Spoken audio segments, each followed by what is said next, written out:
ఇక fight ఫైలో final story చూద్దాం. నెల్లూరు జిల్లా మనుబోలు పోలీస్ స్టేషన్ పరిధిలో అనుమానాస్పద స్థితిలో మరణించిన ఏడుకొండలు కేసు ప్రకంపనలు రేపుతోంది. ఈ కేసు ఇంకా పొలిటికల్ టర్న్ తీసుకోవడంతో మరింత వివాదాస్పదమవుతోంది. ఇప్పుడు ఏడుకొండలు మృతికి పోలీసులే కారణమని కుటుంబ సభ్యులు, వైసీపీ నేతలు ఆరోపిస్తుండడం హీట్ పెంచుతోంది.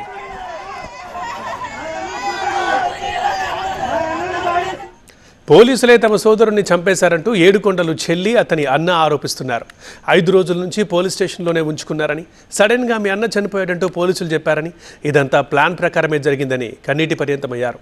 ఏడుకొండల్ని పోలీసులే కొట్టి చంపేశారని, ఇప్పుడు మళ్ళీ గడ్డి మందు తాగి చనిపోయినట్లు చెబుతున్నారని కుటుంబ సభ్యులు మండిపడుతున్నారు. 5 రోజుల నుంచి మనిషి ఆడుంటే మాకు ఇన్ఫర్మేషన్, కుటుంబీకులకి అసలు ఇన్ఫర్మేషనే ఇలా ఈకుంటానే ఇప్పుడు ఫోన్ చేసి మీ అన్న చనిపోయినాడు అని చెప్తా. 5 రోజుల నుంచి వాళ్ళ కస్టడీలోనే ఉన్నాడు. ఇప్పుడు ఫోన్ చేసి మీ అన్న చనిపోయాడు అంటే చంపేసింది పోలీసు వాళ్ళే, ఎస్సీయా. 5 రోజుల నుంచి నా తమ్ముడిని ఉండించుకొని జైలుకి పంపించకుండా అక్కడే ఉండించుకొని నా తమ్ముడిని కొట్టి చంపేశారు సార్. ఎంతవరకు న్యాయం సార్ ఇది? మేము దళితులు అని చెప్పి మాకు ఈ ప్రకారం చేస్తున్నారు సార్, మాకెవరు లేరని. నా తమ్ముడిని చంపేసి గడ్డి ముందు పోసేశారు సార్ వాళ్ళు. ఎస్ఐ పోలీసులు పోసేశారు సార్, నా తమ్ముడిని చంపేసి గడ్డి ముందు పోసారు సార్. నెల్లూరు జిల్లా గూడూరు ఆసుపత్రి దగ్గర ఏడుకొండల కుటుంబ సభ్యుల్ని మాజీ మంత్రి కాకాని గోవర్ధన్ రెడ్డి పరామర్శించారు.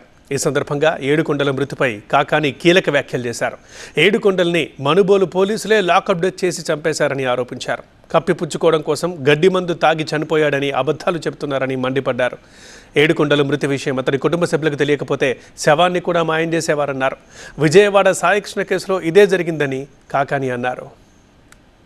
రాష్ట్రంలో చంద్రబాబు నాయుడు ముఖ్యమంత్రి అయిన తర్వాత, కూటమి ప్రభుత్వం అధికారంలోకి వచ్చిన తర్వాత ప్రజలకు సంబంధించినటువంటి ప్రాణాలు గాలిలో కలిసిపోతున్నాయి. అతను గడ్డి మందు తాగాడు, గడ్డి మందు తాగితే నోటుకుండా నొరగ కూడా వచ్చింది అన్నాడు. ఆ నొరగ ఛాయలు ఏమీ కనిపించడం లేదు. వైద్యుల్ని అడిగాం, మురళి అడిగాడు. మా మురళి గారు అడిగితే ఎక్కడా కూడా అటువంటి ఛాయలు కల్పించలేదు, తీసుకొచ్చినప్పుడు కూడా అటువంటి పరిస్థితి లేదు అన్నారు. అంటే ఇప్పటికే మేము ఉన్నతాధికారులకి దీని నుంచి ఏ విధంగా తెలుసుకోవాలని మీరు వాళ్ళకు సూచించారా, లేదు మీకు వాళ్లే సలహాలు ఇచ్చారా? ఉన్నతాధికారులు దీని నుంచి బయటపడాలంటే ఏం చేయాలనేటువంటిది మాకు అర్థం కావడం. సాయికృష్ణకి సంబంధించి హత్య చేసి బూడిది కూడా లేకుండా చేశారు. ఈరోజు అదేవిధంగా పాపం బెదిరింపుతో ఉన్నటువంటి క్రాంతి కుమార్ అనేటువంటి ఒక దళితుడు చనిపోయాడు. మరో దళితుడిని ఇక్కడ మీరు బెదిరించి తీసుకొచ్చి, బహుశా నేను అనుకుంటున్నా వీళ్ళెవరు కానీ వెంటబడకపోతే, కుటుంబ సభ్యులు అక్కడికి వెళ్ళబడకపోతే, ఈ అలజడిగానే లేకపోతే వాళ్ళు ఏమి చేసిన వాళ్ళంటే దీన్ని కూడా దహనం చేసి మాయం చేసి దీన్ని కూడా మాకు సంబంధం లేదన్నట్టుగా కనీసం బూడిది కూడా మిగలకుండా చేసిండేవాళ్ళు. ఏడుకొండల మృతిపై నెల్లూరు ఎస్పీ అజిత వేజన్లా స్పందించారు. పురుగుల మందు సేవించడంతోనే అతను మరణించినట్టు తెలుస్తోందన్నారు. పోస్ట్మార్టం రిపోర్ట్ తర్వాత పూర్తి స్థాయి విచారణ చేపడతామని చెప్పారు. బంగారం చోరీ కేసులో 3గురిని అదుపులోకి తీసుకున్నామని, వీరిలో ఏడుకొండలు కూడా ఒకరని తెలిపారు. విచారణలో వ్యవసాయ మోటార్లు చోరీ చేసినట్టు కూడా తేలిందన్నారు SP.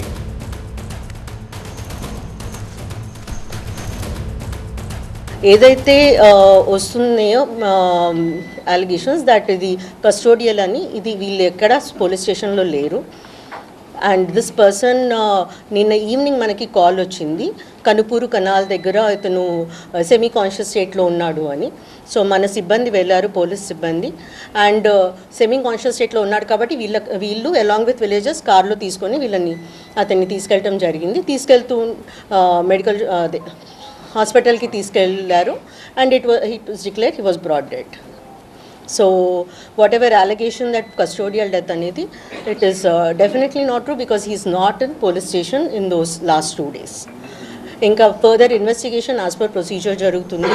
Right now as we speak team of doctors PMA conduct చేస్తున్నారు. సో రెండు వైపుల వర్షన్స్ ఇలా ఉంటే ఇంతకీ అసలు ఏం జరిగింది? ఫుల్ డీటెయిల్స్ అందించడానికి మా కరెస్పాండెంట్ మురళి లైవ్లో ఉన్నారు, మాట్లాడదాం. మురళి, ఇంతకీ ఏడుకొండలు ఎలా చనిపోయారు? క్లారిటీ వచ్చిందా? అయితే ఏడుకొండలు మృతి విషయంలో బంధువులు అలాగే వైసీపీ ఆరోపణ ఒకే విధంగా ఉంది. సో పోలీసులే విచారణ పేరుతో తీసుకువెళ్లి కొట్టి చంపేశారనేది బంధువులు రాత్రి నుంచి కూడా ఆరోపిస్తూ ఉన్నారు. అయితే ఈ మధ్యాహ్నం వైసీపీ నేతలందరూ కూడా అక్కడికి వచ్చారు. జిల్లా అధ్యక్షులు, మాజీ మంత్రి కాకాని గోవర్ధన్ రెడ్డి సహా వైసీపీ నేతలందరూ కూడా అక్కడికి వచ్చి కుటుంబ సభ్యులను పరామర్శించారు. సో ఇక్కడ పోలీసుల తీరును నిరసిస్తూ నిరసన కూడా వ్యక్తం చేశారు. అయితే ప్రస్తుతం పోస్ట్ మార్టం కోసం ప్రభుత్వ ఆసుపత్రిలో, గూడూరు ప్రభుత్వ ఆసుపత్రిలో మృతదేహాన్ని ఉంచారు. అయితే పోస్ట్ మార్టం పూర్తయిన తర్వాత మృతదేహాన్ని కుటుంబ సభ్యులకు అప్పగిస్తే సో తీసుకుని వెళ్లి పోలీస్ స్టేషన్ ముందు, అంటే మనుబోలు పోలీస్ స్టేషన్ ముందు ఉంచి నిరసన తెలపాలని వీళ్ళందరూ కూడా ప్లాన్ చేస్తూ ఉన్నారు. అయితే ఈ దొంగతనం పేరుతో కావాలనే పోలీసులు కొట్టి చంపారు, టీడీపీ నేతలే పోలీసుల చేత హత్యలు చేయిస్తున్నారన్నటువంటి విషయాన్ని కాకాని గోవర్ధన్ రెడ్డి చెప్పుకొచ్చారు. బంధువులు కూడా ఇదే విషయాన్ని ఆరోపిస్తూ ఉన్నారు. 5 రోజుల క్రితం విచారణ పేరుతో తీసుకెళ్లి తమ బిడ్డను చంపేశారని చెబుతున్నారు. అయితే పోలీసుల చెబుతున్నది విచారణ కోసమని పిలిపించాం. మోటార్ల దొంగతనం కావచ్చు, అలాగే మరొక దొంగతనం కేసులో మొత్తం 3 విచారణ కోసం పిలిపించాం. అక్కంపేటకు చెందినటువంటి 2, అలాగే చెరుకుమూడికి చెందినటువంటి 7 కొండలు. అయితే 7 కొండలని 11న పంపించేశాం. తిరిగి మంగళవారం విచారణకు రావాలని చెప్పాం. అయితే 12, 13 2 రోజులు కూడా పొదలకూరు సమీపంలో వైన్ షాప్లో 2 చోట్ల ఏడుకొండలో ఉన్నటువంటి విషయాన్ని సీసీ ఫుటేజ్లో కూడా గుర్తించాం. సో మేము విచారణకు పిలిపించి విచారణ అయిన తర్వాత పంపించేశాం. సో ఇది ఆత్మహత్యగా ప్రస్తుతం భావిస్తున్నాం. పోస్ట్ మార్టం తర్వాత గడ్డి మందు తీసుకుని చనిపోయారని చెబుతున్నారు కాబట్టి పోస్ట్ మార్టం తర్వాత విషయం తెలుస్తుంది. ఆ తర్వాత పూర్తి స్థాయిలో విచారణ చేపడతామని కూడా జిల్లా ఎస్పీ అజిత వేజన్ల కూడా చెప్పారు. సో ఏదైతే కుటుంబ సభ్యులు ఆరోపిస్తున్నారో అందులో ఏమాత్రం కూడా వాస్తవం లేదని చెబుతున్నారు. అయితే ఈ విచారణ పూర్తయిన తర్వాత మిగిలినటువంటి 2 నిందితులు ఎవరైతే అనుమానితులుగా ఉన్నారో సో వారిని కూడా విచారిస్తారు. సో ఇక్కడి నుంచి విచారణ కోసం అని పిలిపించి వెళ్ళిపోయిన తర్వాత 7 కొండలు ఎక్కడికి వెళ్ళారు, లేదా కుటుంబ సభ్యులు చెబుతున్నటువంటి విధంగా ఇంటికి రాకుండానే బయట తిరుగుతున్నారా, లేదంటే అసలు పోలీసులు పై ఆరోపణలు చేస్తున్నారు కాబట్టి అసలు ఇందులో నిజాలు ఏంటనేది పూర్తి స్థాయి విచారణ జరగాలి. సో అయితే పోలీసులు అయితే మాత్రం ఇది పూర్తి స్థాయిలో ఇది ఆత్మహత్యగా చెబుతున్నారు.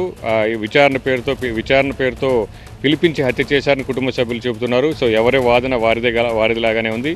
సో మృతదేహాన్ని అప్పచెప్పిన తర్వాత నిరసన కోసం వైసీపీ నేతలు కుటుంబ సభ్యులందరూ కూడా చేయాలని చూస్తున్నారు. అయితే పోలీసులు మాత్రం నేరుగా ఇంటికి తీసుకువెళ్ళి ఎక్కడ కూడా ఎలాంటి ఇబ్బందులు లేకుండా అంత్యక్రియలు జరపాలని కుటుంబ సభ్యులకు సూచిస్తున్నటువంటి పరిస్థితి ఇక్కడ ఉంది.